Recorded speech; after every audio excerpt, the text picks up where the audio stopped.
Hello दोस्तों, कैसे हैं आप सब लोग। आशा करती हूँ आप स्वस्थ हैं, तन से मन से धन से। आपको ढेर सारी शुभकामनाएं आपके अच्छे आने वाले दिनों के लिए और भर भर के बधाइयाँ जो भी अचीवमेंट्स आपने अपनी कड़ी मेहनत और कड़े संघर्षों से प्राप्त किया है।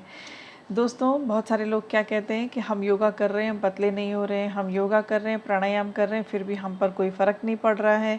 फ़र्क कैसे पड़ेगा? क्या आपका अलाइनमेंट एक है योगा के साथ, अपनी सांसों के साथ?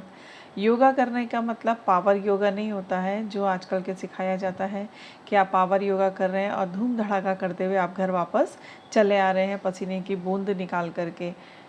ये सही वास्तव में देखा जाए तो ये योगा नहीं है, ये तो केवल एक्सरसाइज है जो आप कर रहे हैं। योगा का मतलब होता है कि जब आप एक अलाइनमेंट होते हैं अपने तन से, मन से और अपनी सांसों से। आपका मन भी वही है, आपका तन भी वही है और साथ में आपकी सांसें भी आपका साथ दे रही हैं। साथ कैसे देनी है? एक्चुअली मेरे कहने का मतलब ये है कि सांस आपका साथ नहीं दे रही है, आपने अपनी सांसों का साथ देना है। आप किस मनोभाव के साथ योगा कर रहे हैं, प्राणायाम कर रहे हैं, आप एक्चुअली उस योगा और प्राणायाम से चाहते क्या हैं, पहले तो आप ये डिसाइड कीजिए। अगर आप सिर्फ और सिर्फ स्वस्थ शरीर चाहते हैं तो आप जो सिखाया जा रहा है वो वाला योगा कर लीजिए, कहीं ना कहीं कुछ ना कुछ तो असर आएगा ही, है ना। लेकिन अगर आप चाहते हैं कि आपका स्वस्थ मन भी हो, स्वस्थ आपकी बुद्धि भी हो और स्वस्थ तन में स्वस्थ मन रहता है, ऐसी कहावत भी चरितार्थ हो आपकी लाइफ में, आपको डिवाइन गाइडेंस भी मिले, डिवाइन इंटेलिजेंस मिले, तो उसके लिए आपको सबसे पहले अपनी सांसों पे ध्यान देना पड़ेगा। और जब भी आप प्राणायाम करें, जब भी आप योगा करें, उसके पोस्चर बनाएं, आप आसन करें, तो हमेशा एक बात ध्यान में रखें कि जो आप सांस इनटेक कर रहे हैं, इनहेल कर रहे हैं, तो उस सांस में एक्चुअली है क्या? आपका गुस्सा है, आपकी चिढ़ है, आपका चिड़चिड़ापन है, या आपकी खुन्नस जो आप निकालते हैं कि मेरा मोटापा कम नहीं हो रहा या मैं पूरी तरह से स्वस्थ नहीं हो पा रहा हूँ, क्या वो वाले मनोभावों के साथ आपकी वो ऑक्सीजन अंदर जा रही है और क्या वो वाकई ऑक्सीजन है? इसको अगर आपको अनुभव करना है और स्वास्थ्य लाभ लेना है तो अपनी ऑक्सीजन को विजुलाइज कीजिए कि मेरे अंदर ऑक्सीजन जा रही है और किस अंग में जा रही है।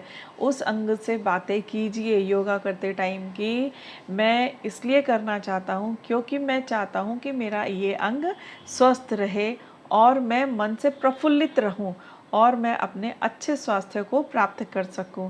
तो उसके लिए आपने क्या करना है, अपनी जो ऑक्सीजन है उसको ऑक्सीजन को महसूस कीजिए, अनुभव कीजिए।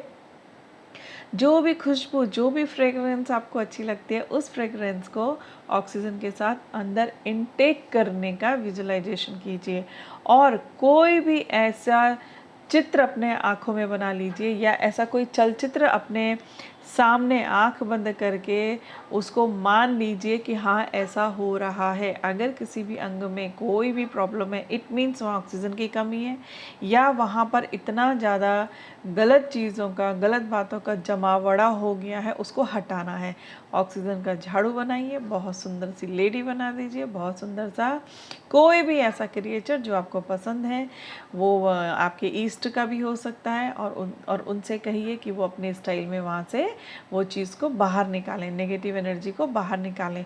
और नेगेटिव चीज़ को भी आप एक चलचित्र का रूप दे सकते हैं या किसी एक चित्र का रूप दे सकते हैं। और जब आप सांस एक्सेल करेंगे तो उस एक्सेल के साथ वो चलचित्र भी चलना चाहिए कि आपने वो गंदगी बाहर भेज दी है, निकालो बाहर उस गंदगी को। तो जिस भी अंग में जैसी भी गंदगी होगी आप उसको भी एक चित्र का रूप दे सकते हैं, पिक्चर का रूप दे सकते हैं और उसे बाहर भगाने की कोशिश कीजिए। और फिर उसके बाद उस अंग में फूल खिलाइए, बहुत सुंदर सुंदर ऑक्सीजन को वहाँ पर लेपिए जैसे कि मलहम को लगाया जाता है आपके। और प्रार्थना कीजिए अपने ईश्वर से कि मेरा ये अंग पूरी तरह स्वस्थ हो रहा है। आप उस अंग को खिलखिलाते हुए देखिए, हंसते हुए देखिए और अपनी सांसों को तन से मन से जोड़ते हुए कल्पना कीजिए कि आप पूरी तरह से स्वस्थ हैं। लेकिन आपको सेम टाइम पे कीजिएगा, क्योंकि जिस समय आप प्रार्थना करके बैठेंगे योगा करने के लिए, प्राणायाम करने के लिए, तो जिनसे आप प्रार्थना कर रहे हैं उनका भी टाइम बन जाएगा और वो सेम टाइम पे आकर के आपकी हेल्प करेंगे। जैसे कि बहुत सारे प्रयोग होते रहे हैं, वैज्ञानिकों ने भी किए हैं ऐसे प्रयोग कि अगर सेम टाइम बना लिए जाएं तो सारी चीज़ें, सारी बातें उसी टाइम से रिलेट होने लग जाती हैं। तो आप योगा को करते समय सिर्फ उसे योगा ना समझें, उस प्राणायाम को सिर्फ और सिर्फ सांसों का इनहेल और एक्सेल करना ना समझें।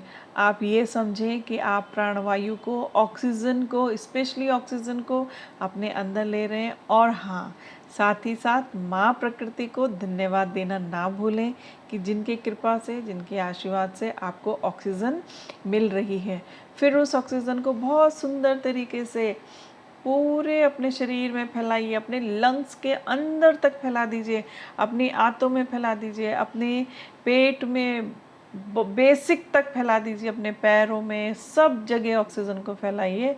और दूसरा चलचित्र बनाइए कि जितनी गंदगी है वो सब आपके कानों के रास्ते, आपके स्वेद ग्रंथियाँ यानी कि पसीने के रूप में बाहर निकल रही है, आपकी नाक से काला काला धुआं निकल रहा है जो नेगेटिव है, और जो गंदगी अंदर से बाहर निकली हुई है वो, उसको कोई भी आप रूप दे दीजिए और सेम टाइम पर योगा कीजिए, प्राणायाम कीजिए और धन्यवाद दीजिए।